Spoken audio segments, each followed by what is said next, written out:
با درود بر شما وطنان گرامی، مشیری هستم در خدمت شما. برنامه سرزمین جاوید اجرا میکنم. امروز روز جمعه است و 28 از ماه اکتبر. در روزهای جمعه به مدت 1 ساعت و نیم خدمت شما هستیم و پس از مقدماتی با دوست گرامی آقای عرسی صحبت میکنیم. اجازه بفرمایید که یک غزل از حافظ خدمت شما تقدیم کنم، بعد میپردازیم به بقیه مطالب. دوستان دختر رز توبه ز مستوری کرد، شد بر محتسب و کار به دستوری کرد. آمد از پرده به مجلس عرقش پاک کنی، تا نگویند حریفان که چرا دوری کرد. مژدگانی بده ای دل که دگر مطرب عشق، راه مستانه زد و چاره مخموری کرد. نه به 7 آب که رنگش به 100 آتش نرود، اون چه با خرقه زاهد می انگوری کرد. غنچه گلبن وصلم ز نسیمش بشکفت، مرغ خوشخوان طرب از برگ گل سوری کرد. حافظ افتادی از دست مده زن که حسود، عرض و مال و دل و دین در سر مغروری کرد. خدمتتون عرض کنم که مصادف هست این روز با روزی که به نام روز کوروش کبیر گفته شده است. کوروش کبیر، میخوام خدمت شما توضیح بدم که تفاوت هاست بین بزرگ و کبیر. دیدم میگوین کوروش بزرگ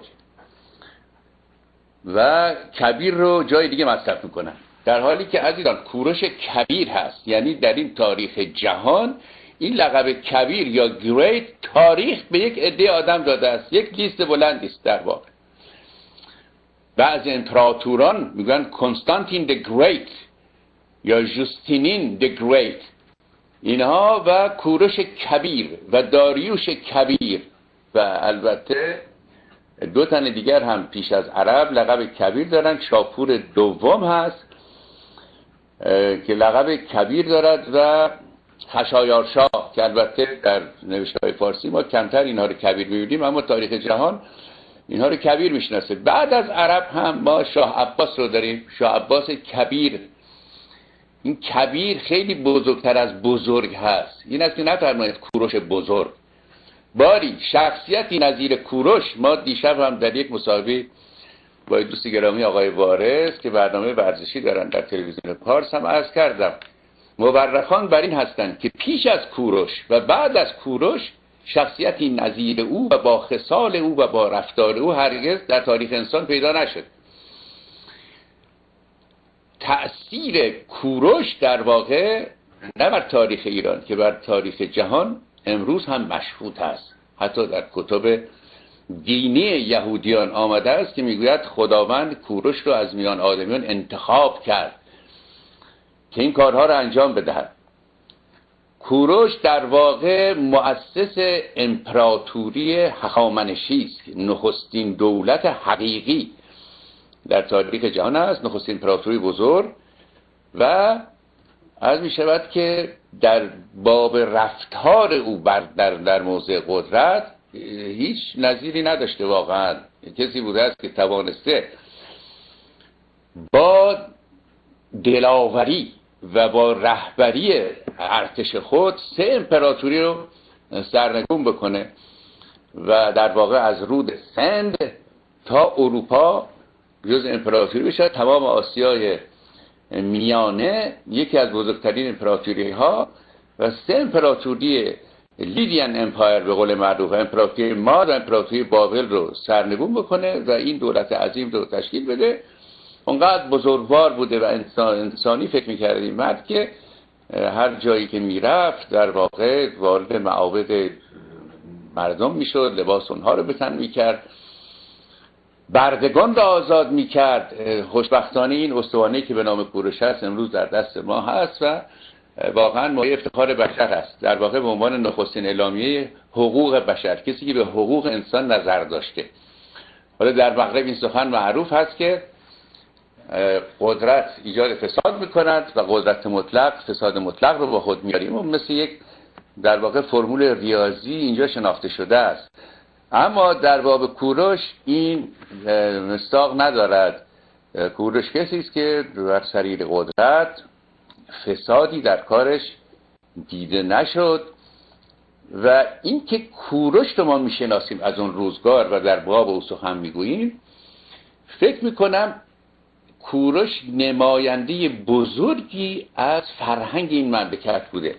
به احتمال زیاد کسانی که در اطراف او بودن احتمالا مثل او میاندیشیدن، یا در جامعه ایران اون روزگار بسیار بودن کسانی که مانند او میاندیشیدن. این خطاست که ما تصور کنیم کوروش به تنها خویش چنین میاندیشیده، یعنی با بردگی مخالف بوده یا فرض بفرمایید به ادیان احترام میگذاشته.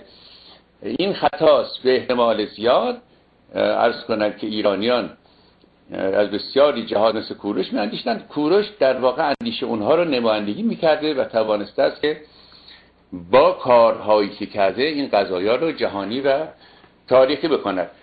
تا عصر قاجار و مقطع مشروطه ما نمیدانستیم که این چه داستانی است. اونجا این تخت جمشید رو تخت سلیمان میگفتن، اونجا هم شنیدم که گور مادر سلیمان میگفتن. خب این کارها رو ایرانی ها میکردن به جهت اینکه این اسلام پربرکت که شروع به گسترش پیدا کرد به انگیزه غارت و بهره کشی جنسی، اینها ساختمان های قدیم رو اونچه در اسلام نبود و ساخته نشده بود اینها تخریب میکردن و تمام مدنیت های جهان رو جهالت و ضلالت میدانستن.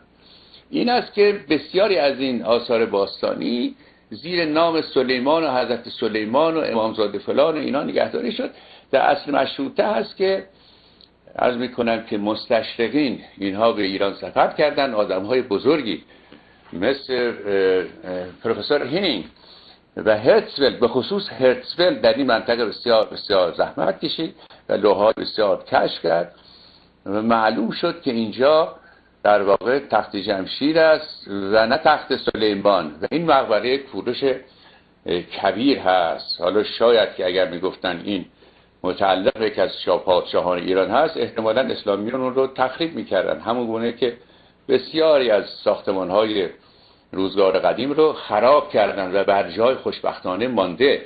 میدونید که کوروش در نبرد به قول هرودوت با یک خانمی، یک زنی در این آسیای میانه کشته شد. در واقع به او پیشنهاد کرد که با من ازدواج کن، ازدواج نکرد و رد کرد و بعد عرض شود که کوروش جنگ کرد، پسر او رو کشت، سپاهش از بین برد. سپاه دوم در جنگ دوم کشته شده است و سر او رو از تن جدا کردن.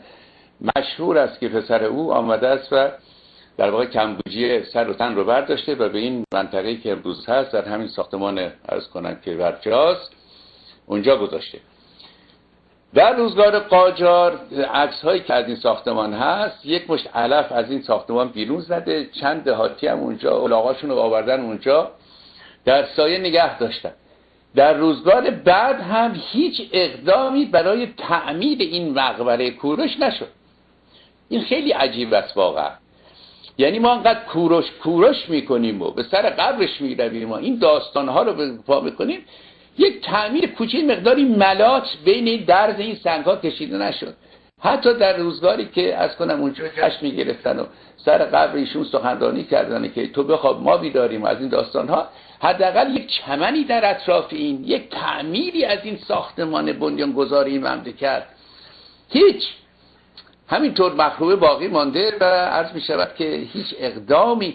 من فکر می کنم اگر کوروش در هر کشوری می بود بهتر از این با او رفتار می شد. واقعا یک موزه‌ای، نمیدونم یک دیواری، چمنی، چیزی. آخر فقط خوشحالیم که این کوروش از ما بوده است و اینا. هیچ اقدامی در واقع در این دوره‌های متأخر که عرض کنم که بیشتر از میگویند 30,000 مسجد ساخته شد، یک چند کیلو ملات با این سنگ های این بابا نمالیدن، اینه کمی صاف سوخش کنن و اینها. فقط بگویم کوروش داری. این هم قصه است و میخوام خدمت شما عرض کنم که بین همه آدم هایی که لقب کبیر دارن بین همه آدمایی که لقب کبیر دارن، مثل اسکندر کبیر، جستنین کبیر، کنستانتین کبیر، اینها کوروش یک سر گردن از همه بلندتر و تأثیرش در شهرتش بیشتر و بهتر و یک سر گردن از همه بلندتر. از این مایه افتخار واقعا تبار ایرانی است که مردی بوده است از این جنس و از این نوع، با این نوع طرز تفکر، با این نوع نگاه به انسان و بیشتر از 2500 سال پیش.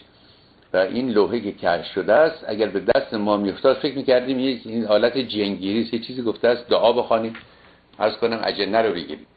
اما خوشبختانه از قرن 18 به بعد که این داستان شرق شناسی گسترش پیدا کرد در اروپا، این خطها خوانده شد و این ترجمه شد و در این سال گذشته این لوحه رو گویا به ایران فرستادند و یک سرباز هخامنشی و گویا یک نمیدونم دستمال فلسطینی به گردن اون سرباز انداختن بماند.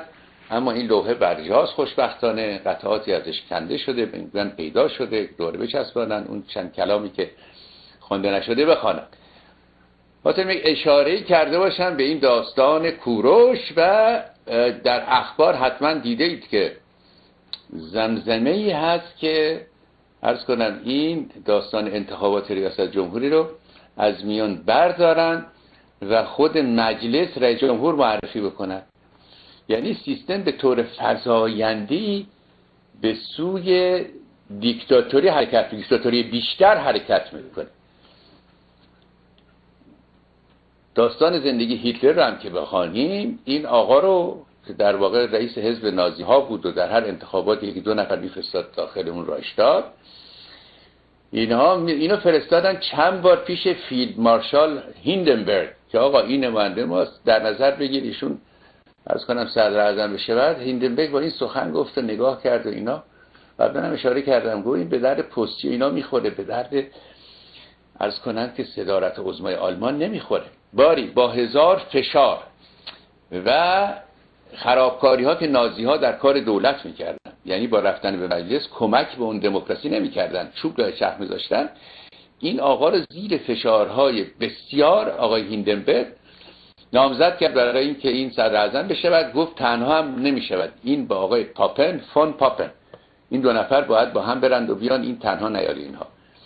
اما این آقا هر چقدر که میدونست بخواد چیکار بکنه، آدم فاشیست و قدرت طلب، پاپن رو کنار زد و بعدم که هیندنبرگ فوت میشد یک نامه جعلی ساختن که این آقا مقام هیندنبرگ هم به خودش تخصیص داد و در روزگار جنگ با روسا فرماندهی کل قوا را خودش گرفت و بعد یک نامه قانونی هم درست کرد که این رهبر در واقع صاحب اختیار جان و مال همه چیز ملت آلمان هست، که میگویند در تاریخ آلمان هرگز هیچ کس چنین ادعایی نکرد و به چنین مقام نرسید. باری این آقای علی خامنه‌ای هم یک همچین کاری رو شروع کرده، یعنی با جعل و تزویر و دروغ رفسنجانی این آقا خودش رو انداخته است بر تخت قدرت و رفته رفته عرض کنم که داره حذف همین داستانه خودشان را میکنه.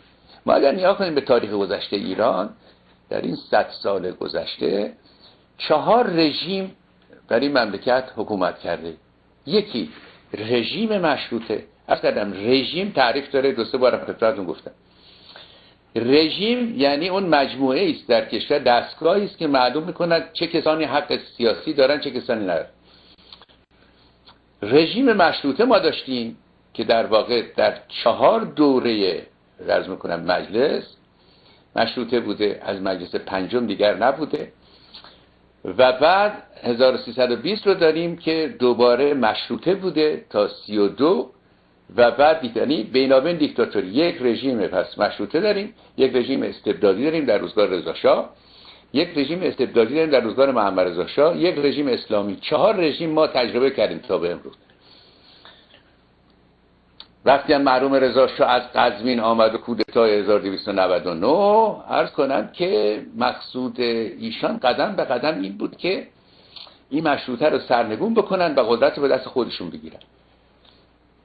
اما وقتی که در واقع با مجلس روبرو شدن و مقاومت مردم روبرو شدن و اینها دیدن میسر نیست، موضوع جمهوری رو به میان انداختن که باز مجلس مقاومت کرد، مردم مقاومت کردند و اینها حرف خودش رو پس گرفت و تصمیم گرفت که در واقع با از طریق خود مجلس عرض کنم اقدام بکنه و قدرت مطلق مملکت بشه که از طریق مجلس پنجم کرد.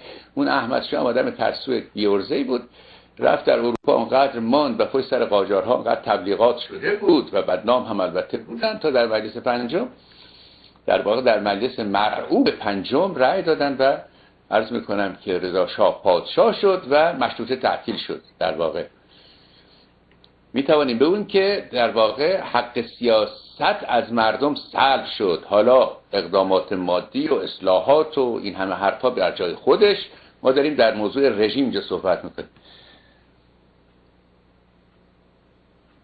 ما دیگر در واقع ما از اون روزگار رژیمی داریم که استبدادی است، البته تا روزگار شهریور صدادی است و آمدن متفقین به ایران و اون ماجرا که بارها شنیدید و میدونید و با رفتن رضا شاه از مملکت دوباره نهادهای مشروطه دوباره احیا شد، دوباره روزنامه ها آمدن، دوباره مجلس فعال شد، قانون مشروطه فعال شد.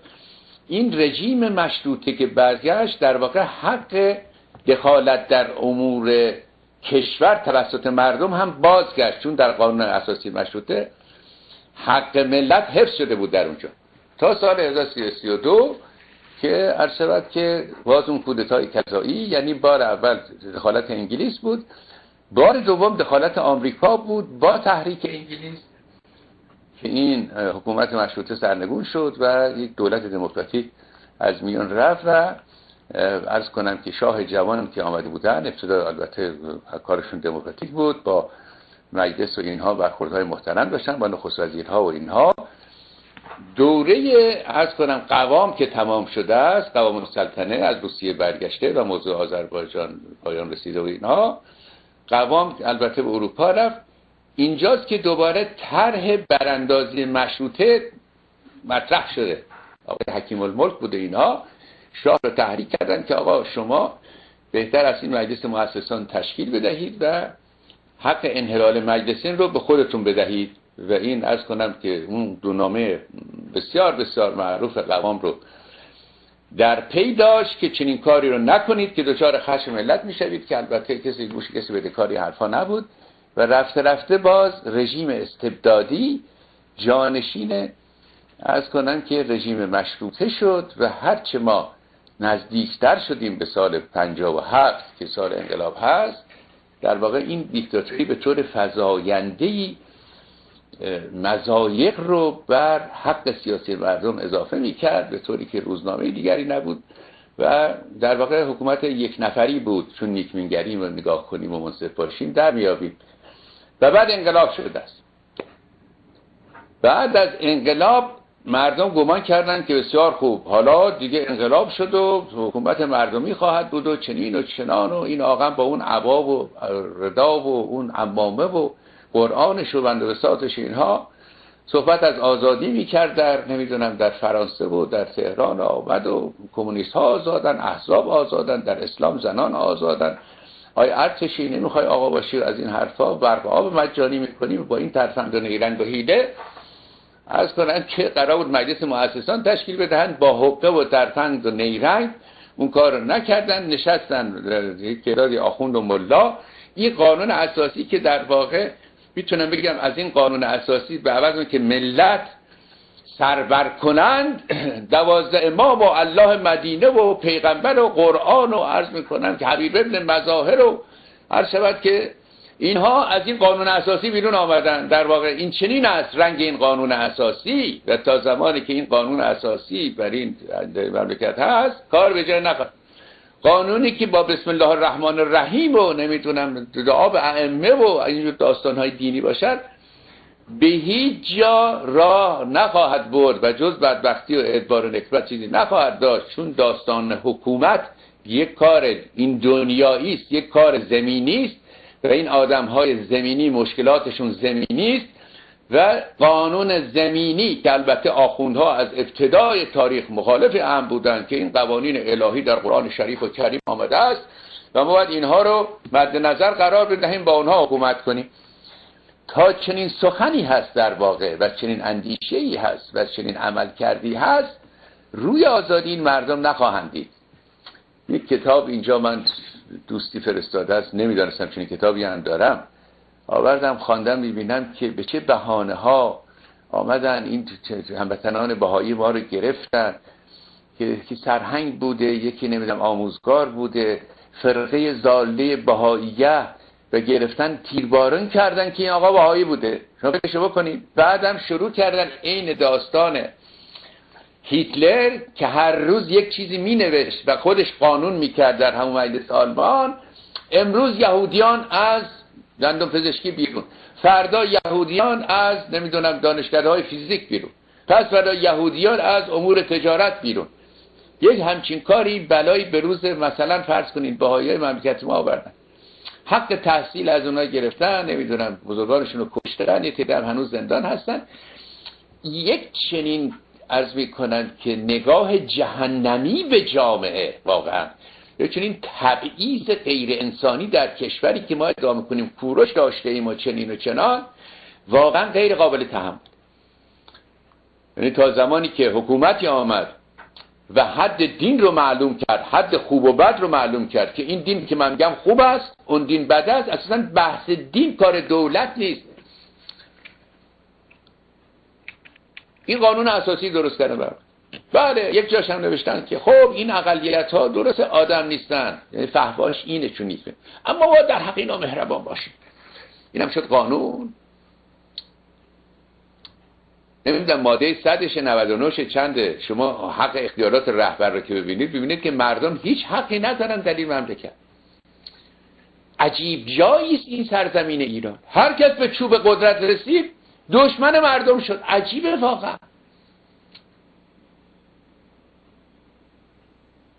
امروز بزرگترین دشمن این مملکت و این مردم 70 چند میلیون نفر علی خامنه‌ای و پسرش و همون بیت رهبر. در اونجا توطئه ها برای حیف و میل اموال، برای عرض میکنم حذف فیزیکی و کشتار و این حرفا هست. امروز هم صحبت بر این است که این داستان مسخره‌ای هم که حتی راه انداخته بودن، این داستان عرض کنم که مهمل انتخاباتی که داشتن همیشه تقلب و دروغ درش بوده است و اینا، این را هم حذف بکن که سر صدای رفسنجانی دیگران در اومده که این مخالف قانون اساسی است. مثل که قانون اساسی خیلی چیز مهم نیست، اینم از مقادسات هست و مردم ایران فهمیدن که این کار به جایی نمیرسن. در همین جنبش سبز مردم پشتیبانی میکردن از موسوی و کرو تا زمانی که اینا رسما اعلام کردن میخوان به دوران طلایی امام برگرد، که همه میدونن دوران جهنمی امام چه دورانی بوده.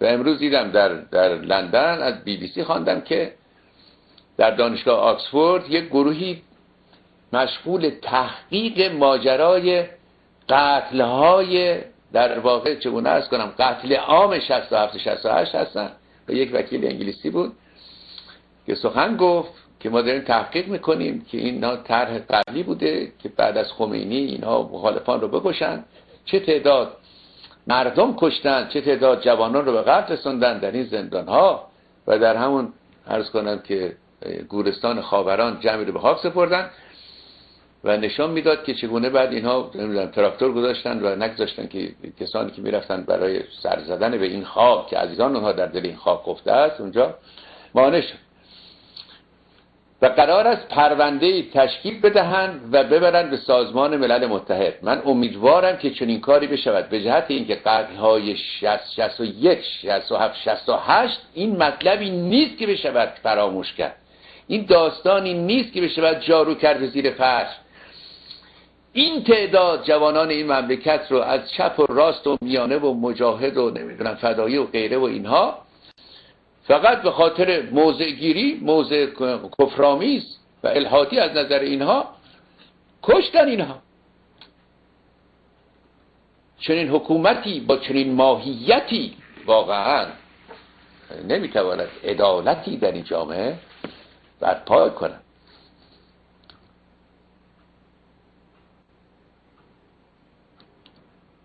نشسته است اونجا از قرون وسطا خیلی خیلی بدتر هست در واقع وضعیت جامعه ایران، وضعیت اهل تسنن. آقا اهل تسنن اینا نجس هستن و کفار هستن و اینا هرچی اینا ثواب بکنن به حساب علی خامنه‌ای و خلخالی و خمینی میرود. هرچند ما گناه کنیم و معاصی ما به گردن این اهل تسنن در آتش دوزخ هستن این اهل تسنن. و یکی نیست برس آقا این چه دینی است که 95% کفاره؟ حالا بفهمید 92%. ما یه دین داریم 92% کفار هست. جز شیعه هرچه هست و عالم خدا پرست در دوزخ هست، روز قیامت مکانه. ملک شعرهای بهار فرمود یعنی تعصب علیه اهل تسنن مسلمان هم در ایران برقرار است. در این بخش‌های جنوبی ایران تا برود به کردستان اینا هیچ اقدامی نمی‌کنن، اقدام اصلاحی. خب اینا سرزمین ملاعین سنی هستن دیگه. اینا ما چیکار بکنیم؟ شما ببینید این با این طرز نگاه به جهان و این طرز نگاه به ملت چگونه می‌شود که پیشرفت کرد و توسعه داد و کشور ما رو بدنام کردن، بدنام بین‌المللی کردن، در خطر جنگ قرار داده این مملکت و هزار سیاهکاری دیگر که امیدوار هستیم که در واقع خود مردم ایران بتوانند از سبب که یک چاری بیاندیشند علیه این سیاهکاران. اجازه فرمایید که یک موسیقی به انتخاب دوستان در اتاق فرمان بشنویم و برمیگردیم بعد از چند کلام در ارتباط با همین داستان ولایت فقیه و نهاد ولایت فقیه و این داستان‌ها با دوست گرامی آقای عرسی صحبت می‌کنیم تا چند دقیقه.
الو،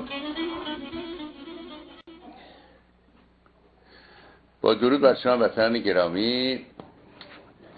برنامه سرزمین جاوید روز جمعه است و در ارتباط با مطالب مربوط به ایران صحبت کردیم. اشاره به سالگرد کوروش کبیر و قضایای مربوط به این جمهوری پربرکت و در مجلس آقای لاریجانی هم البته اعلام کرده است که این خیلی چیز خوبی است. یکی دیگر از آخوندها هم گفته است که ما بهتر میتوانیم با هم کار کنیم.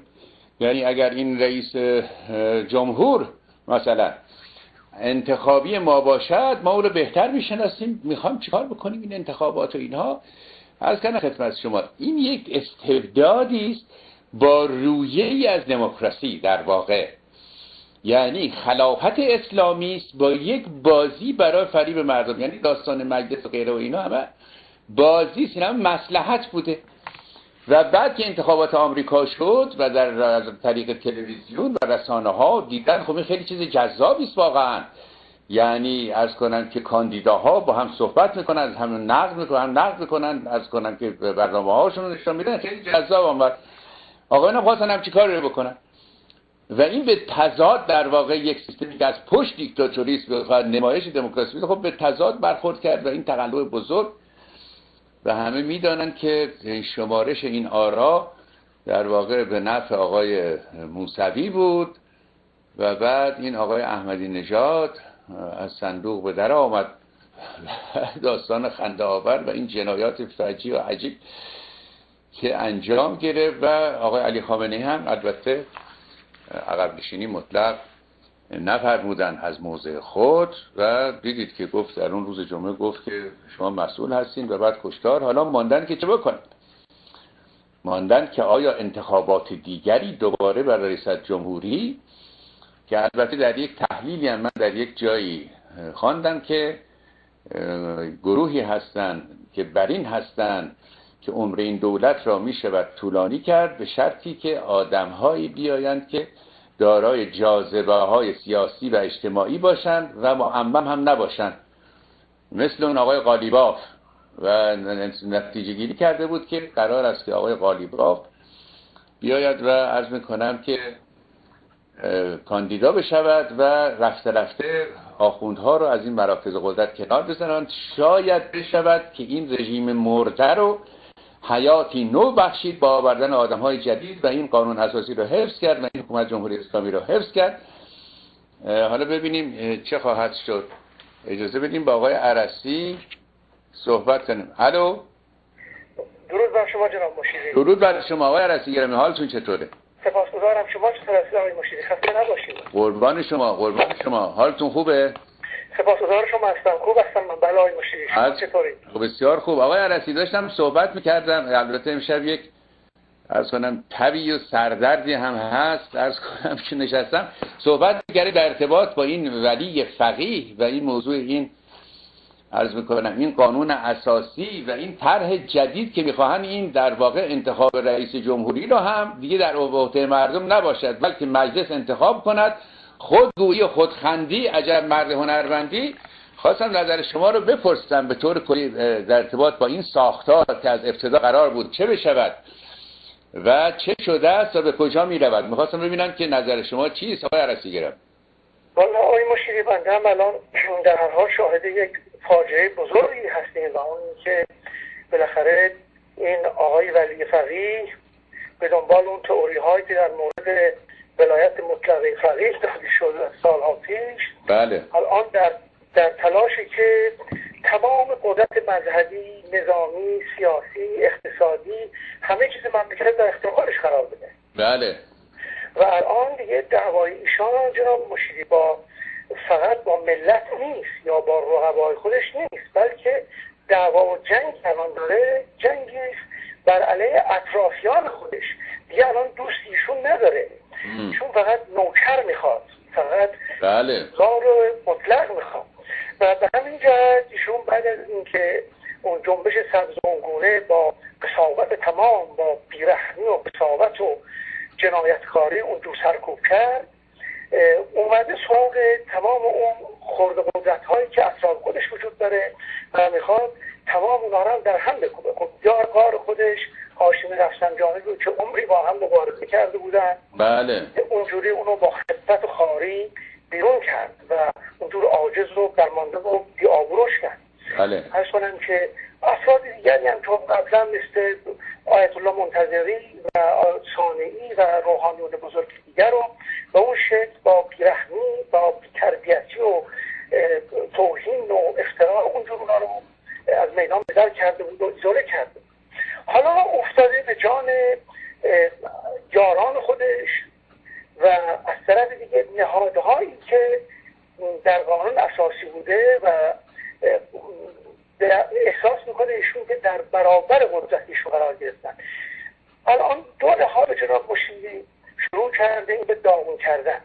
یکی یه مقدار البته خیلی با سرصدای زیادی نکرد ولی کسانی اخطار دادن و اون مجلس بود. میدونید که از مدت‌ها قبل اینا برای که مجلس رو به طور کلی سترون بکنن و حتی این انتخابات محدودی که انجام میگیره، چند تا نماینده انتخاب میکنن و اینا گاهی بعضی سرکشی های میکنن، اون سرکشی ها رو هم کنترل کنن. لذا آمدن یه ماده قانونی تصویب کردن برای کنترل مجلس. بله. که اون ماده این بود که غیر از این که مثلا اگر یک وکیلی دزدی بکنه یا آدم بکشه، یک جنایتی مرتکب بشه، خب تحت تعقیب قرار میگیره و نمایندگیش لغو میشه.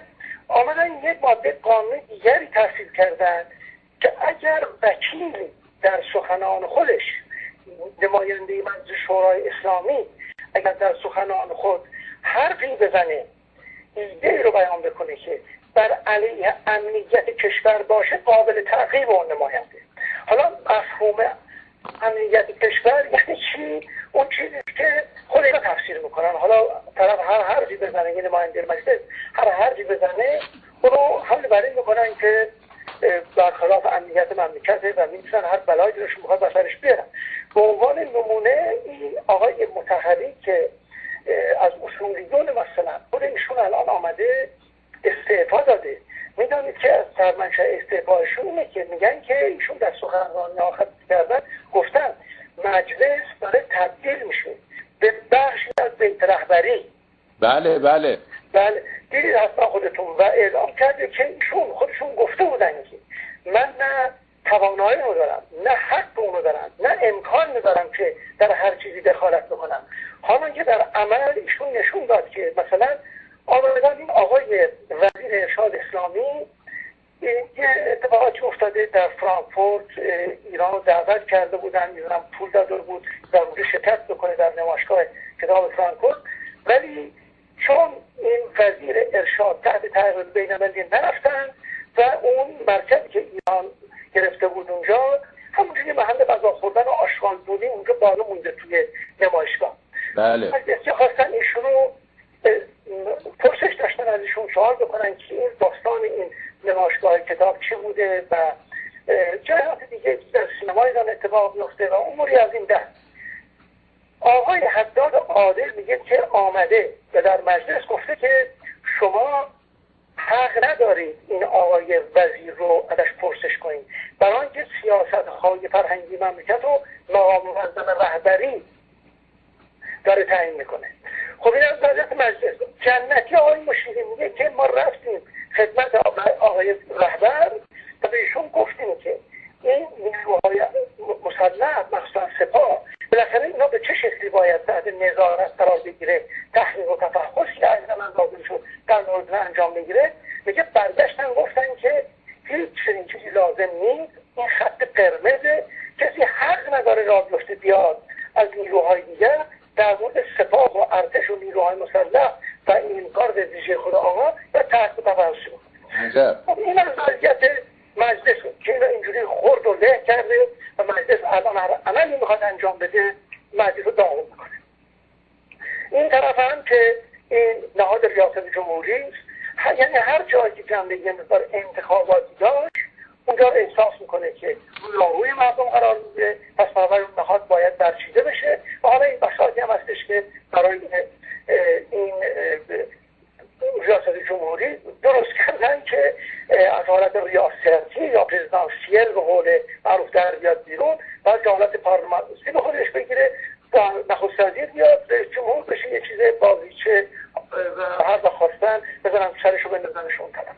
ببینید جناب مشیری ایشون الان اصلا در مسیری قرار گرفته که تمام تلاش کوشش این هستش که هر روز بر قدرت خودش اضافه بکنه، از قدرت نهادهای قانونی و غیره و غیره از همه اینا کم بکنه. حتی من میخوام به شما این عرض بکنم جناب مشیری الان نظام جمهوری اسلامی به یه مشکل بزرگی مبتلا شده و اون تضاد بین قدرت حقیقی و قدرت حقوقی افراده.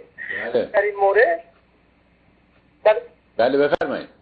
ولی در این مورد این خود مقام ولایت فقیه در واقع اصلا خود این قضیه هم سوال گذاشته شده. اما 12 مورد تقریبا در قانون اساسی جمهوری اسلامی در مورد حقوق تکالیف ولی فقیه ماده قانونی وجود داره که بالاخره در نهایت میگه باید ولی فقیه و حالا مستقیم غیر مستقیم یه گونه باید انتخاب کنه و باید پاسخگو باشه. ولی الان قدرتی که خامنه‌ای به دست آورده حتی از اون قدرت قانونی که در قانون اساسی شترگاه پلنگ جمهوری اسلامی به ولی فقیه داده شده از اون هم بیشتر جواب باشید. بله بحثم اینجاست. بله یعنی تلاش میکنه ایشون که الان هر روز در قدرت ایشون افزوده بشه، از قدرت نهادهای قانونی کم بشه، نهادهای مردمی همه به طور کلی برچیده بشه. یعنی یک نوع راه کره شمالی و صدام حسین و معمر قذافی رو دارن میرن. این قذافی هم نظام داشت اینگونه بود، این مال صدام.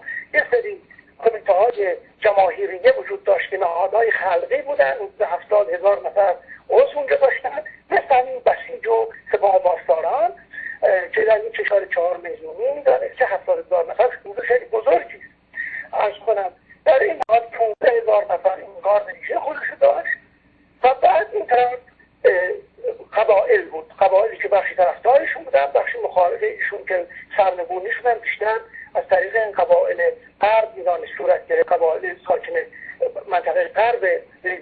در هر حال فرض این هستش که همونطوری که ایشون همه گونه نهادهای مردمی و سازمانهای مردمی رو منحل کرده بود و حتی سیستم قانونی هم اگر وجود داشت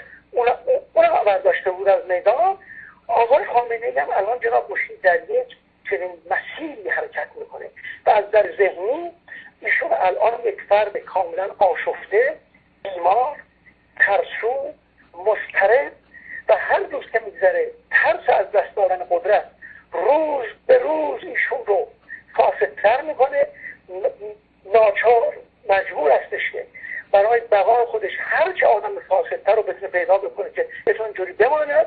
و الان در وجه به وجود آورده که ایران در خارج درگیر با ایالات متحده امریکا، درگیر با اسرائیل، درگیر با عربستان، با تمام جهان درگیر و ایزوله است. سیاست اتمی آقا ایران رو در بعضی قرار داد که هر آن ممکنه حمله نظامی در ایران صورت بگیره. بله. تا اینکه در مقابل 99% ملت قرار گرفته. این وضعیت ملت ایران در مقابل جناب مشیری. آقای عرسی، این مجلسی که بهش مجلس اسلامی میگویند این استقلال اون چنانی نداشت. در واقع هر امریه علی صادقی که علی خامنه ای و هر در واقع قانونی که میخواست یا بیلی به قول اینجا تصمیم میکردن. این چه لزومی داره که قدرتش اضافه تر بکنه و بخواد همه چی به دست خودش بگیره؟ در واقع یک نوع بیماری به نظر میرسه. خب جناب مشیری یه طرفش اینه که بله ایشون اول چیزی رو میخواد انجام میداد، ولی به هر حال بودن در مجلس کسانی که در برابرشون وای میستادن. بالاخره اون درگیری که بین مجلسشون به وجود آمد با عاقبت مجلس اونا بس نشستن در مجلس و اومدن اونا رو اونجوری بیرون کردن و بعد یه اجازه ندادن در انتخابات دور هفتم شرکت بکنن. بالاخره یه رویارویی وجود داشت و اونا حداقل در چارچوب یه برنامه قانونی فکر کردن که حقشونه که اونجا لازم شد مقاومت بکنن. بله. ولی الان همونطور که می‌فرمایید دو مسئله است. یه مسئله در واقع جناب مشیری درگیریشون با ملتی. بالاخره این مجلس حتی اون انتخابات هر قدر محدود بود، هر قدر حقوق نمایندگان کم بود، ولی بالاخره این انتخابات محدودی صورت می‌گرفت. این خطر وجود داشت که مردم بتونن 4 تا نماینده سال بود رو بفرستن. کما اینکه الان این سازمانی که به نام نمایندگان ادوار مجلس شورای اسلامی وجود داره که از تعدادی از نمایندگان دور اول و دوم و سوم تا ششم در اون هستن، اینا افرادن که اکثر اونا مثل آقای شمولی سعدی و امثال اونها دائم از دموکراسی دفاع میکنن، عملا از جدایی دین از دولت حمایت میکنن. خیلی جاها بالاخره با این سیاست حکومت و ولی فقیه مخالف هستن. لذا اینا خب یک طرف ترس از مردمه، یعنی از مردم میترسن. بله. از طرف دیگه مشکل روانی خود طرفه، همونطور که خودتون فرمودید. یعنی الان در مرحله بیماری جناب مشیری، این دیکتاتور خودتون میدونید جناب مشیری در زندگی دیکتاتورهای معروف قرن 20 و در همین 21 و 22 مطالعه شده که نمونه‌اش همین صدام و قذافی و نمیدونم کیم ایل سونگ و استالین و هیتلر و غیره بود. چنانواری بهتر از من میدونید مطالعه که در مورد زندگی اینا شده نشون میده که اینها زمانی که میفهمند دیگه مردم اینها رو قبول ندارن، اینا بیماری های وجود روانی اینا تشدید میشه. بزرگترین چیز در اتفاق میفته این هستش که شخصیت که از اون ساخته بودن میشکنه، اینا به عناصر بی‌شخصیت، مستقل، پریشان و بیماری تبدیل میشن که فکر میکنن هر قدر فقط قدرت رو بیشتر بکنن میتونن باقی بمانن. بله. و الان این آقای خامنه‌ای در یک چنین وضعیتی هستش. خب مطابق ایشون از این بدبختی هم به خود معروف برخوردار دچار بدبختیه و اون که میداره جناب مشیری از سالها پیش همونطوری که برای مقام پیشوای آلمان اون هیتلر و نمیدونم موسولینی امثال اونها تئوری‌های عجیب غریبی درباره حقوق یک رهبر کاریزماتیک درست کرده بودن، برای این آقای خامنه‌ای هم این باند 3 نفره مصباح یزدی و جوادی عاملی و مکار شیرازی خاص مصباح و جوادی عاملی اینا کتاب‌های متعددی نوشتن جناب مشیری. در دوران حکومت هاشمی رفسنجانی، ریاست هاشمی رفسنجانی، اینا این بحث مطرح کردن که ولی فقیه این بایستی در واقع با قدرت مطلقه بر جامعه حکومت بکنه و اینها یه سری تئوری دادن و که معروفه در 6 مورد اینها جنبندی کردن این تئوری ها خودشون. این که گفتم ولی که ما میریم در واقع انتخاب میکنیم، این انتخاب نیست.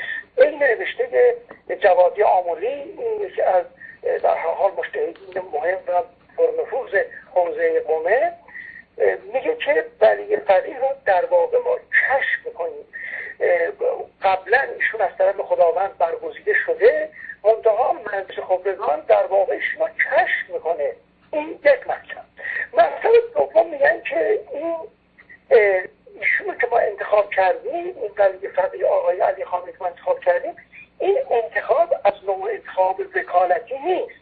برای یک فردی که وکیل انتخاب میکنه میتونه وکیل رو برکنار بکنه، ولی ما اینش انتخاب میکنیم، در ما یه حالتی وجود میاد، الهام بر میشه، ما این برگزیده خداوند رو برمیگزینیم، تصمیم میکنیم و در نتیجه ایشون مادام العمر رهبر هستن و نوع انتخاب ما رأی دادن نیست، بلکه بیعت ما با ایشون میکنیم. یعنی آقای عرسی اینا گمان میکنن مردم ایران با اون تجربه مشروطه و بعدش و اینها این مطالب رو، خیلی مطالب در واقع پوشالی و جعلی رو در واقع به زور میخوان تحمیل بکنن. فکر نمیکنم هیچ انسان عاقل همین چیزی رو بپذیره که این آقای علی خامنه‌ای با خداوند ارتباط داره. اتفاقا شما میدونید که در مقطع مشروطه آدمای همین معممین روشنفکر آمدن در باب این قضايا سخن گفتن. بفرمایید. برای همین کاملا در ما شما سریع جناب مشیری، کما اینکه اینا وقتی که جوادی آملی این کتاب رو نوشت و مکارم و این مسایگردی هم دائم اون قضیه تحقیق کردن که بله ولی فقیه فراسوی قانونه، ولی فقیه پاسخ و به خدا نه به مردم و رأی اکثریت مبنای مشروعیت نیست و ارهاب و خشونت از منظومات بقای نظامی بر پایه حقوق مطلقه ولایت مطلقه فقیه در واقع ایزاله شدن. جناب مشیری بله مردم که اینا قبول نداشتن، روشنبینان که قبول نداشتن. جالبه که این سخنانی که اینا گفتن متجددین و نمیدونم سکولارها و لایک‌ها و ماتریالیست‌ها و اتئیست‌ها و غیر و غیره، اینا نبودن که حرفا اینا سر در آوردن، بلکه خود جامعه روحانیت بود، خود نیروهای متربی داخل جامعه اسلامی بود که اومدن گفتن آقا این حرفای مزخرفات شما چی دارید بنویسید؟ جزوات و کتاب‌هایی که در مورد حکومت و فلسفه حکومتگری در قم در میاد، خود اونها بودن که اینا رو به زیر تیغ نقد بردن و اینا مسخره کردن. ولی جناب مشیری قدرت حاکم، یعنی بلکه فقیه و سپاهی که در این مورد داشتند و امکانات مالی و منافع گروهی در موقع حکم کرد که از این لاتایلات، از این خزعبلات استفاده بکنن و برای کار خودشون یک مبنای دینی و یک مبنای به اصطلاح الهیاتی به قول معروف الهیاتی بله یه الهیات سیاسی درست بکنه که توجیه بکنه قدرت فقیه. به همین جهت می‌بینید که ستایش ولی فقیه 100 برابر اون که در زمان خمینی بود آغاز شد و اینا الان نیروهای مسلح مثلا یا مرو میدن یک بار اون مملکتی که اینا اینقدر ملت کردن، خمینی همش گفت میزان رأی ملت هست، یک کلمه من به یاد ندارم جناب مشیری در این اخبار و نوشتار خونده باشن، دیده باشن که یه مثلا منوب منظور باشد به نام منوب ملت مثلا بله وجود نداره. بله منوب ولایت. این ملت واژه وحشتناکی است در بله خیلی ترسناکه واژه ملت.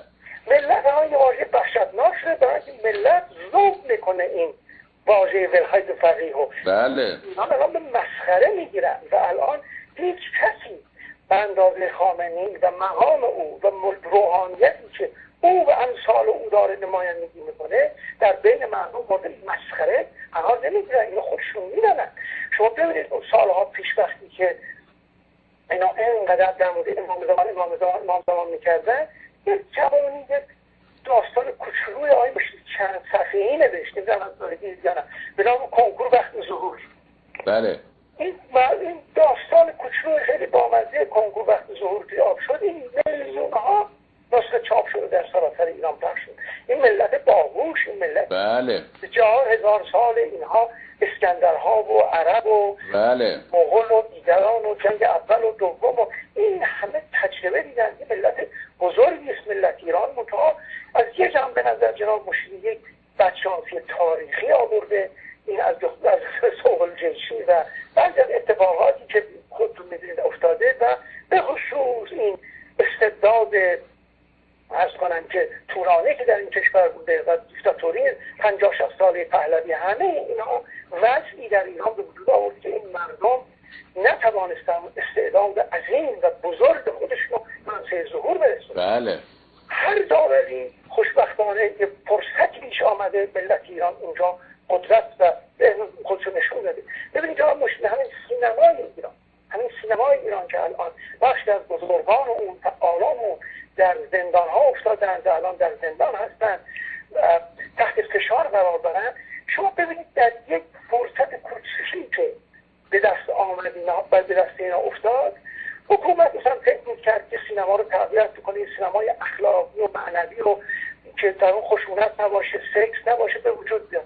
همین زمینه کوچکی که حکومت فراهم کرد و اینو می‌خواستن سینمای اسلامی به وجود بیارن، ولی به سرعت این جوانان متفکر ما، بانوان مبارز ما، آزاده ما، دلارگاه ما به میدان آمدن و ما سینمای ایران جناب کارگران‌های ما، هنرپیشه‌های ما، اینا الان پیشقراولان آزادی، پیشقراولان مبارزه‌های دموکراسی بشر هستند و این رژیم رو عاجز کردن. جالب جناب مشیری، این کارگردان در واقع جاسوسی که عامل این علی خامنه‌ای است که فیلم یوسف پیامبرم ساخته به نام آقای سلحشپوری، این آدم آمده الان در مورد سینمای ایران صحبت کرده، گفته سینمای ایران جنگاهی است که تحت نفوذ صهیونیسم بین‌المللی است. عجب. بله، برای اینکه این سینما داره مقاومت میکنه، از هر فرصتی استفاده میکنن. آقای مشیری بله خودشونو میزنن. زنان ما بهترین وجه زمانی جلوی دوربین بودن، از اینا فیلم میگرفتن، حالا خودشون پشت دوربین هستن، خودشون کارگردانی میکنن و بله. جبهه آزادی به وسیله اینها واقعا نامدار و نامآور شده و نام ایران ارزش و ارج بزرگی پیدا کرده.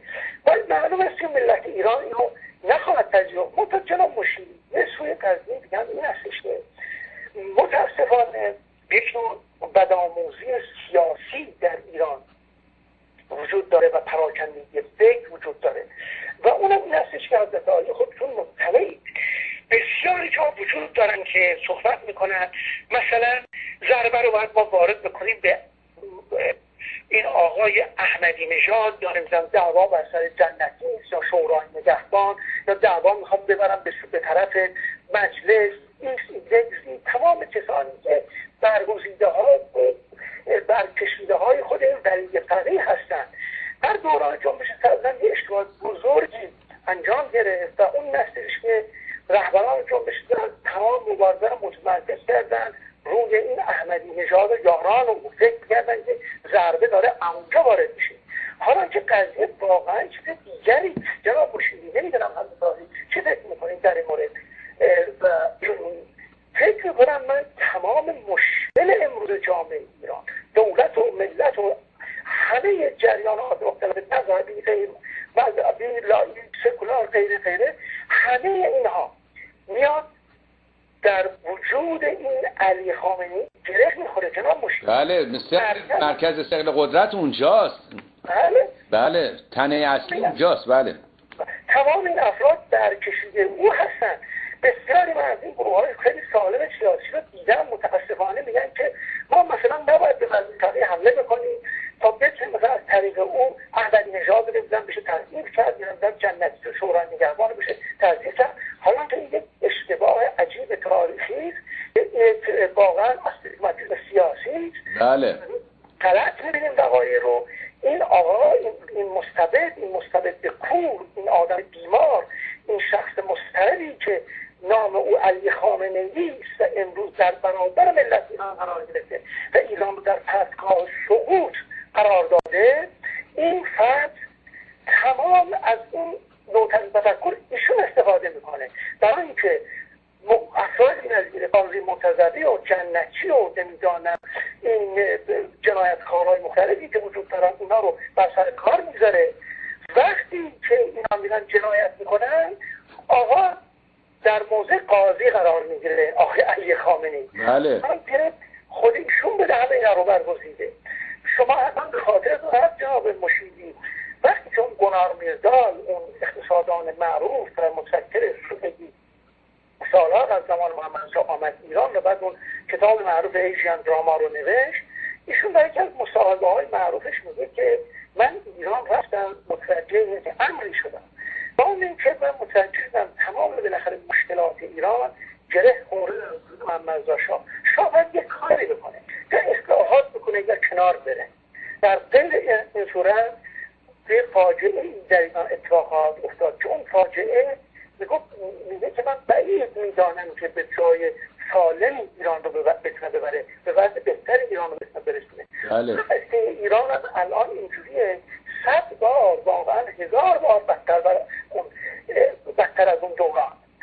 هیچ بعید نیست آقای عرسی، هیچ بعید نیست به پرتگاه واقعا جنگ مخرب بکشه شخص آقای علی خامنه‌ای، چون خرد جمعی که حاکم نیست در اونجا، که این آقا ممکنه برای نگهداشت خودش و در واقع عرض میکنم که بیماریش هم روز به روز بیشتره، داستان هیتلر پیش بیاد به آلمان. دقیقاً جناب مشیری یه چنین چیزیست. من به نظرم اعمال و رفتار علی خامنه‌ای الان اون چیزی که افراطی ترین جناح‌های امریکایی میخوان که خواهان جنگ هستن. شما حتما گفته های این 2 ساعته اخیر اون شخصیت هایی که جنگ عراق رو راه انداختن، جنگ افغانستان رو راه انداختن، حتما شنیدید. بله.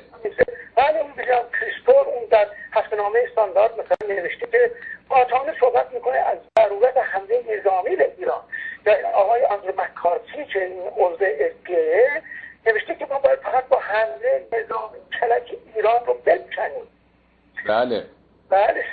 3 تن از 4 مشاور اصلی این آقای رامنی اعلام کردن که این آقای رابرت کیمان و انسنور ادلوار اعلام کردن که راه حل ایران راه حل نظامی هر قدر عقب بندازیم بیشتر ضرر کردیم. آقای عرسی ضمناً میخوام خدمت شما عرض کنم که نشریه فیگارو حتما خوندید آورده است که در گزارش این IAEA که قرار است 17 ماه آینده گزارش شود برای نخستین بار تصریح میکند که برای اولین بار با دلایل قاطع که دولت جمهوری اسلامی در راستای ساختن بمب اتمی است و این برای اولین بار هست و این بهانه کافی به دست جنگ طلبان خواهد داد. این خیلی چیز خطرناکی خواهد بود آقای عرسی. در اون ببین جناب مشیری تمام مقدمات یه ویرانگری بزرگ که میتونه ایران رو نابود بکنه تمام فراهم شده.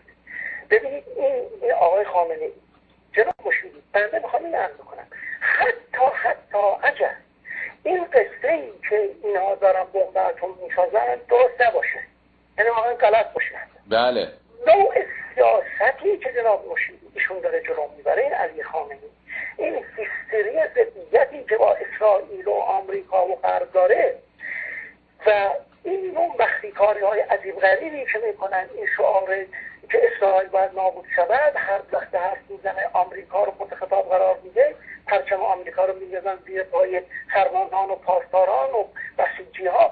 مجموع این کارا و این کاری موشک بازی که با غرب در میاره، یک روز نمیدونم منطقه نطنز کشف میشه، یک روز منطقه عراق کشف میشه که یک جایی بوده مثلا نشون ندادن. ببین مجموع این کارا شبهه برانگیزه جناب. بله، یعنی اگر اونها میان این دروغی رو هم میان بیان میکنن، توطئه‌ای رو غرب انجام میده، این توطئه به دنبال سیاست احمقانه، ابلهانه، جنایتکارانه، ضد ملی است که اینها دارن. یعنی علی خامنه‌ای داره جلو میبره. ببینید آقای مشیری هر عملی که هر دوره انجام بده برای اینکه رابطه ایران و آمریکا درست بشه، این آدم اومد اون جریان رو یه جور برهم زد. وقتی که خاتمه اومد و نشسته بود در سازمان ملل، خودتون بهتر از من میگم، بله، آقای کلینتون آمده بودن باش مرمایشون رفته بودن قایم شده بودن، بله، اون ملاقات نکنه. چرا؟ برای اینکه پایگوز و داد بیداد آقا در اومده بود اونجا. میکردن برای اینکه رابطه ایران و آمریکا درست نشه. بله. ببینید آقای مشیری، اثر این سیاست یعنی هی فتنه‌گری شکست، فتنه‌گری شکست، عاقبت نابودی دیگه. این آقای که 22 سال الان در این مملکت حاکمه، سیاستی که به کار برده این هستش که جهان غرب بیایید ما رو نابود بکن. بله، منظور یک چنین وضعیتی است. لذا این آقای مشیری، من فکر میکنم اینا همه اخطاری است به تمام نیروهای دموکراتیک جامعه ایران، آزادی خواهان، استقلال طلبان، کسانی که تمامیت ارضی ایران و در نهایت سعادت ملت ایران میخواهند. درست آقای عرصی. و این آقای خامنه ای عرض کنم به پشتوانه سپاه پاسداران و بسیج این کار رو میکنه در واقع، یعنی بازوهای سرکوبش این گروه هستن. شما فکر نمی کنید اونا هم بایستی در واقع به فکر آینده خود و آینده ملت باشن؟ اینا هیچ تعهدی به علی خامنه ای ندارن، تعهد سرباز برای مملکتش و مردمشه. اینطور نیست؟ دقیقا جناب مشیری، الان سپاه هم آقای مشیری حتما خبر دارید شما، سپاه هم الان عملا به دو گروه داره تقسیم میشه. یک گروه به نام گارد محافظ جناب علی خامنه ای، یه بخش هم عنوان سپاه پاسداران میخواد لااقل وظایف عمومی که داشتن در قانون اساسی معین شده مثلا دنبال اون برن. حالا بعد خوب الان آمدن جمعی درست کردن آقای مشیری، اسمش گذاشتن شورای عماریون، از اسم عمار یاسر گرفتن. بله. در رأس اونم یه سری افراد هست مثل این سردار سعید قاسمی و امثال او که سیاستگزاران این پایگاه عماریون هستند. وظیفه این پایگاه عماریون عبارت از این هستش که این نگاه بکنه که تو سپاه و نیروهای مسلح ببینه چه کسی برخلاف میل آقا عملی انجام میده، هر کسی عملی انجام بده که زن بزنن که این برخلاف میل آقا رو نابود میکنن. عجب. بله، این پایگاه عماریون همون نقش اعمال میکنه که صدام حسین یه سازمان جوانان ویژه برای خودش درست کرده بود، اسم گذاشته بود فداییان صدام حسین. یعنی غیر از گارد ریاست جمهوری که داشت، یک تشکیلاتی به وجود آورده بود به نام فداییان صدام که الان هم این فداییان صدام هم بیشتر که پیوستن به این القاعده و امثال اونها، این بمب دارن، بله، گروه های مختلف رو میکشن. اینها آوردن این پایگاه عماریون رو به وجود آوردن و اساساً مملکت در وضعی افتاده که در جناب عالی هم فرمودید، بندم در اوایل عرایزم گفتم، وضعی به وجود آوردن که اساساً الان دیگه بحث دعوای جناحی ها بی‌معنی نیست. دعوا یک طرف خامنه ای است که میخواد در تمام زمینه‌ها قدرت مطلق داشته باشه و یه طرف دیگه کسانی هستن که بالاخره میخوان لااقل در چارچوب مملکت یه حق و حقوقی داشته باشن. اونایی هم که با خامنه‌ایان به نوکران محضور هستند، افرادی مثل ولایتی و اون علی لاریجانی و خانواده فاسق لاریجانی ها که اومدن علم آموختن برای در خدمت جهل و جهالت و جنایت قرار دادن، اونا همه الان تبدیل شدن به نوکرای علی خامنه. این مطلبی که فرمودید خیلی چیز خطرناکی است، چون وقتی که اطراف مستبد از شخصیت‌های مستقل و دانا خالی میشه به طور فزاینده‌ای به سوی بیماری بیشتر پیش میره. شما اشاره کردید به هیتلر. عرض میکنم که در همون عملیاتی که متفقین انجام دادن و وارد نورماندی شدن و اینها، اون فیلد مارشالی که متصدی بود تلفن کرد گفت حمله کردن و عقب نشینی بکنیم. این آقای مارشال کایتل که بسیار مرد چاپلوسی بود گفت یه چیزی بگیم رهبر رو خوشحال بکنه، ما حالا چی به ایشون بگیم که خوشحال بشه. یعنی اینا در اندیشه نبودن که در واقع نیروهای آلمان دارن از بین میرون و از دشمن از هر سو ممکن مملکت یک سر خراب بکنه. در اندیشه این بودن که رهبر چگونه خوشحال بشه. اونم گفت احمق صلح کنید. این سخنش خیلی مشهور است که گفت احمق صلح کنید. و این چیزی که شما فرمودین که این آقا همه رو نوکر میخواد به اطراف خودش، روز به روز این آقا بیمارتر و وضع کشور و سیاستاش هم بدتر و بدتر خواهد شد. خیلی خطرناک آقای مرشدی. من همین میخواستم عرض بکنم که حتی مثال رو فرمودید. عرض من اینه که الان تمام کسانی که به ایران میاندیشن، به دموکراسی، به صلح، به استقلال ایران و به صلح در منطقه فکر میکنن، باید واقعا همه به خودمون بیاییم. یعنی اگر این اخبار پشت یک ایرانی آزادی ها نلرزونه، پس دیگه چه خبری باید پشت؟ بله. یعنی ما مملکتمون الان به سیاه‌ترین و تباه‌ترین مرحله خودشو میگذرون. مردم باید بدونن که هر آن ممکن اتفاقی بیفته، هر آن ممکنه بلایی بر سر مملکت ببرن، که مردم در حکومت بازیگر نیستن، که مردم یک بازی ندارن بکنن، فقط یک نفره داره بازی میکنه، اونم بازی قدرته و این فرد بیمار هستش. این آدم براش منافع ملی مهم نیست، برای من منافع دین مهم نیست، منافع ملت مهم نیست، اصلا یک چیز فکر میکنه، اونم بقای خودش. بقا خودم فکر کنه به این شکل ممکنه که دائم بر قدرت این آقا افسرده بشه. به قول یکی از این نویسندگان خیلی بارز و آگاه ایران، ایشون نوشته بودن، الان اسمشو فراموش کردم، این مقاله نوشته بودن که الان رهبری ایران آقای مشیری مبتلا به یه سورئالیسم سیاسی شده. یه سورئالیسم کسیست که فکر میکنه در اطراف او هر اتفاقی میفته یا در تمجید اوست یا بر علیه اوست توطئه در انجام میده. بله همینجوره. الان علی خامنه‌ای به اطرافیان و آقای مشیری اینجوری شدن و اینها هر اتفاقی میفته فکر میکنن که توطئه پشت سر این که قدرت از آقا بگیرن. چند روز پیش این در واشنگتن یه جلسه بزرگی بوده، پنتاگون یا نمیدونم وزارت خارجه امریکا بخشی از اسنادی که در ارتباط با صدام حسین بوده آوردن اونجا برای مردم خوندن و دادن تو این سایت های عملی. یه بخش چاپ شده که نشریه نیویورک تایمز یکی از اونها رو، یه بخش از اونها رو چاپ کرده. خیلی عجیب بود، نوشته بود که این آقای صدام حسین به وضعی این مبتلا شده بود که این فکر میکرد هر اتفاقی داره میفته یه جور توطئه علیه اینه. بله خوندم اونو. بله خوندید دید مثلا در ارتباط با ریگان چی نوشته بود؟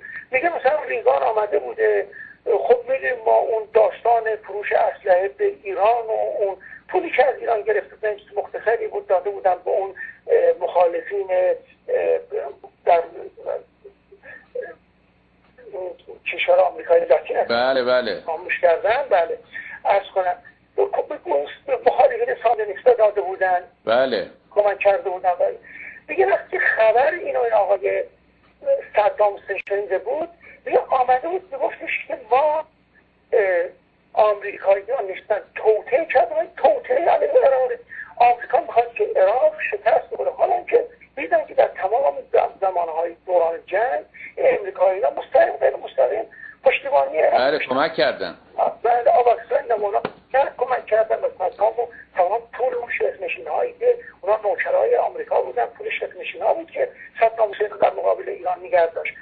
دیگه که ایشون دیدید که خودتون بله خلبان رفته بوده، نتونسته بوده اون هدف‌های ایران باید بمباران کنه، نتونسته بمباران کنه، برگشته بود، اونا توطئه تلقی کرده بود و گفته بود خلبان باید اعدام بشه. بله آقای عرسی همینجوری. یه مطلب دیگه از شما پرسم آقای عرسی. یه دوستی دارم که به ایران سفر کرده و سفر میکنه، میگفتن دفعه پیش که رفتم خیلی ناامید شدم، اما این بار که رفتم خیلی امیدوار شدم، چون این موضوع اختلاس این 3 میلیارد دلار بسیار در روحیه مردم تاثیر گذاشته بود و صحبت‌ها دیگرگونه شده بود. من اخبار پی میگیرم این آقایان نمیگوین چه کسا، میگوین 32 نفر دستگیر شد، امروز 31 نفر دستگیر شد. گویی یک محاکمه پنهانی از یک افراد مجهول الهویه‌ای در کار هست. این خیلی چیز غریبی است. آقای عرسی شما چی فکر می‌کنید در باب این داستان؟ بله بنده هم چیزایی که خوندم آقای مشیری و حرفایی که شنیدم این هستش که خودشان هم میدونن، خیلی خوب میدانند که مرکز اون سرحلزه دزدی در بیت رهبری و در رهبری سپاه پاسدارانه. بله اینا این بخشی که من اولا خب قضیه رو شده، یه پول عظیمی بوده، ابتدا اینا خواستن اینو کلک بزنن و به ابزاری برای مبارزه در روحی تبدیل بکنن، مثلا باند احمدی نژاد بیشتر بتونن بکوبن، ولی این نشد. الان اینا احساس میکنن که تا یه مرحله بیشتری اگر برن جلو پای رهبری و غیره خواهد آمد و اینکه مجبورن قضیه رو اینجوری ماسمالی بکنن. ولی آقای مشیری اشتباه میکنن. ببینید شما خودتون حتی چند روز پیش سخنرانی بسیار با جالبی داشتید طبق معمول در ارتباط با این تکنولوژی مدرن، رسانه‌های مدرن و اثر اون در رشد دادن دموکراسی در ایران. خب یک از ویژگی‌های این عصر ما اصلی است که در اون اخبار و اسرار بی‌معنی شده دیگه. بله. سر دیگه وجود نداره. فقط رهبران احمق، دیکتاتورهای بی‌حرف فکر میکنن که سری خواهند داشت. آخه در این دوران که زمان بر مکان غلبه کرده، بنده در اینجا زودتر از خانواده خودم روزنامه داخل کشور رو میخونم به کمک اینترنت. بله. و اصلا دیگه بی‌معنی شده مسئله دوری مکان در یک چنین دوره‌ای با این نیروی عظیم که در جهان سیاسی شده، در کشور ما سیاسی شده، خبر به سری دیگه باقی نمیمونه که اینا روی بالاخره مردم میفهمن. لذا هر حرکتی که اینا انجام میدن آقای مشیری که یکی بر علیه دیگری میخواد انجام بده در نظام جمهوری اسلامی، نتیجه این بر آگاهی مردم ایران اضافه میکنه. بله. و آگاهی مردم ایران هر دمی افزوده میشه. اما این تکنولوژی مدرن در زمینه این ارتباطات جمعی اسرار بی‌معنی کرده. از این حاکمین و رهبران و دیکتاتورها از اینها تمدد صدایی کرده، به قول فرانسوی‌ها دمیستیفیه شدن اینها. هم مردم متوجه شدن اینا یه مش کتوله‌های بی‌ارزش، کتوله اخلاقی مثلا بله. اخلاقی و فکری هستن، آدم‌های کوچک منش و حقیری هستن که با دروغ و حقه‌بازی و از کنم با یک روح و مغز و روان بیمار از طریق خشونت کوشش میکنن به بقای خودشون ادامه بدن.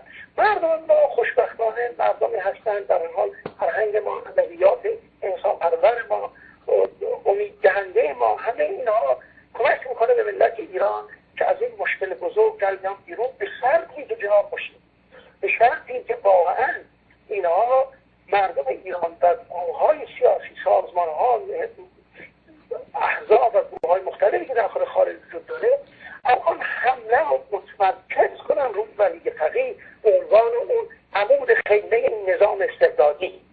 آقای عرصی، مطلب دیگری من در ابتدای سخن عرض کردم خدمت هموطنان و اون این که در دانشگاه آکسفورد یک جلسه، یک گروه تحقیقاتی هست که عرض کنم وکلای انگلیسی هستن، ایرانیان هستن، مشغول تحقیق و بررسی ماجرای کشتار 67-68 هستن که بعد این پرونده رو تکمیل بکنن با ادله کافی و اون رو عرضه بکنن به سازمان ملل متحد. من فکر می‌کنم این پرونده واقعا باعثی به اونجا کشیده بشود و تکلیف این کشتار روشن بشود. خواستم نظر شما رو هم بپرسم، حتما در جریانش هستین. بله جناب مشیری، این ما نباید بگذاریم چیزی فراموش بشه.